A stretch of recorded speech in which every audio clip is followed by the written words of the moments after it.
Hey, what's up, everybody? Welcome back to Talk Help, guys. So today I'm gonna show you how to download a series, a movie, or anything from Netflix on your phone, so you can watch it anytime, even if you're offline. So let's go to Netflix. Let's log into my account right here, and then once logged in, what we want to do is we want to select a show. So let's select Solo Leveling. So here we already have an idea on how to download it. So let's go to this one, Solo Leveling. Famous anime, by the way, currently. And then just click on download. Once it finishes downloading, head over, click on the download file, and you can see there your downloads already. So you can select different categories.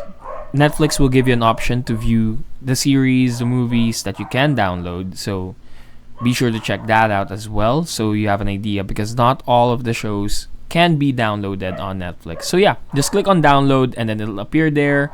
That your downloads will appear there, and you can even delete it once you're done watching it, or if you get tired of watching it. And that's it. Hopefully we were able to help you out on this. If we did, please do not forget to hit, of course, the like and subscribe to our channel, only here on Talk Up Guy.